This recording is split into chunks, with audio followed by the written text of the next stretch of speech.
spying on my semi-autistic daughter. Who's she talking to?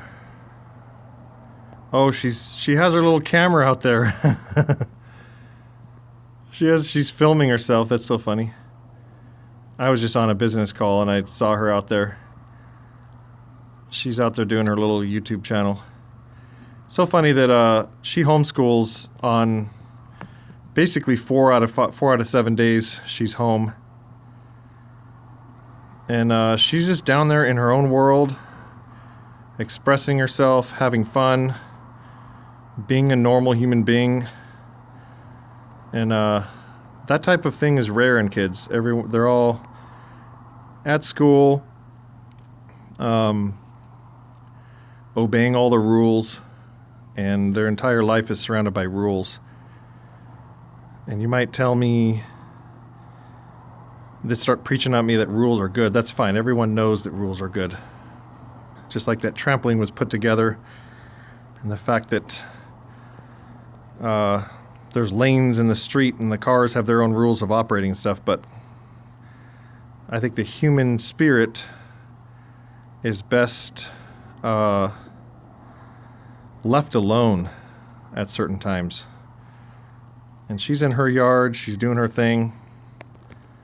She's so funny. And she's doing her thing all by herself, you know? And every other kid, all her brothers and sisters are at school right now. They all kind of need the structure. And she suffers mentally when she goes to school. She has to get up super early, and on Mondays and Fridays, Saturdays and Sundays, she just sleeps in.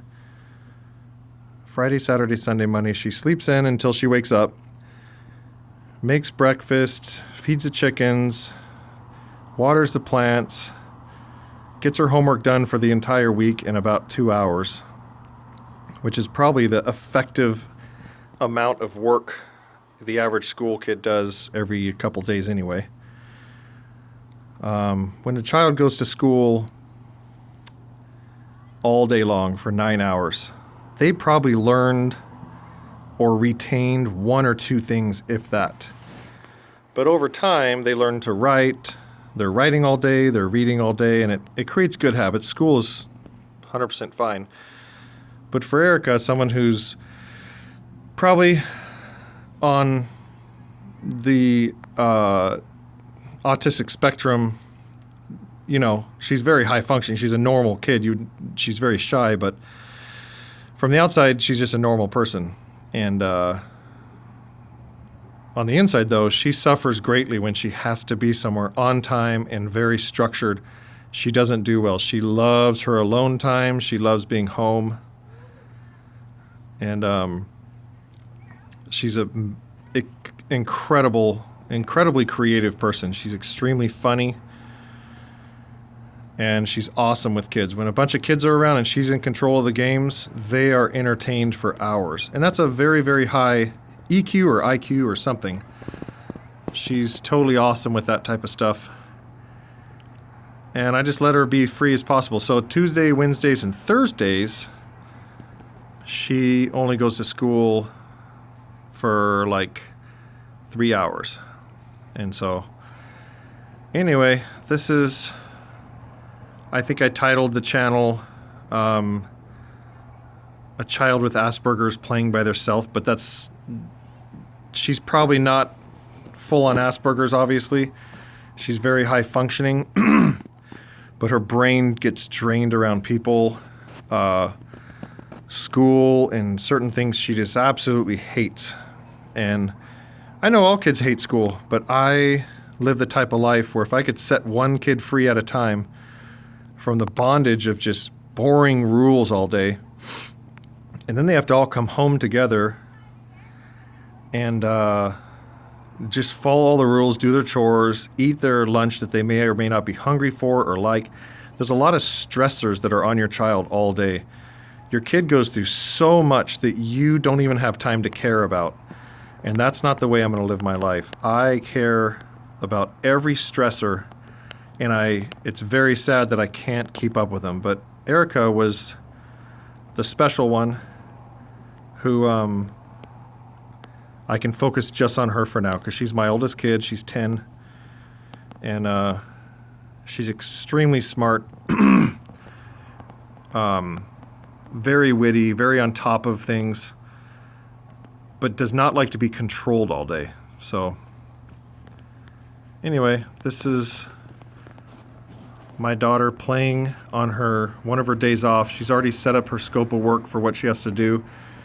On Friday, it took her 2 hours to do a whole week worth of homework. So she's done with that. So now she's able to start a YouTube channel, and this is the equivalent to starting your own business. I told her all the kids are at school, and that's equivalent to a job. You got to be told what to do all day, and you might like it. My son loves school. He'll probably have an awesome high-paying job someday because he's just a taskmaster and he's very good with people. I told Erica, if you're not going to go to school, you have to create your own life and learn to be independent of all human beings if you're not going to have a job someday. So anyway, this is her artistic expression, and she doesn't even know it. Like, look at the time she gets learning cameras, and she's only 10. And that's it. It's a very calm life, and the reason I slowly made this video is to show you that it's not always fast solutions. Sometimes you gotta just live where you can be out on your trampoline. There's our chicken coop down there. You could probably see it right beyond the trampoline to the left, out there. Sometimes, not sometimes, like the way I live is I start with nothing to do. Like today, my business, we were doing this huge building, and they're all like, what do we do with this? What do we do with that? They're all texting me, calling me. They have this emergency, and I didn't even know because I didn't have my phone on me. And now it's solved.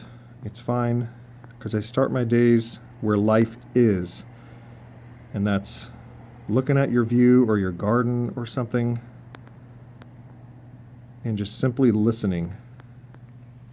And like you could see Erica, she has nothing to do but to sit and to love her brain and listen to her thoughts and imagine things and dream, and then immediately put it into practice. Imagine all the daydreaming that goes on at school, and the children will never be able to attach their hands to that dream. Erica, she sits around, she found some new way of making me eggs, so she did it today. She was probably jumping on the trampoline and thought, you know what? I want to take that camera Mama used to film my game, and I want to make my own YouTube video. So you could see she's down there expressing herself, and no one gets to do that. It's very sad. Nobody does that anymore, and that is where life is. That's the very start of life, is not obeying rules, but being alone, imagining something, and then grasping it. No one gets to grasp what they imagine, so they turn into dreamers for life. So if you've enjoyed this video, click like and subscribe to my channel, and I will see you on the next video. I gotta show you how big my chickens are getting.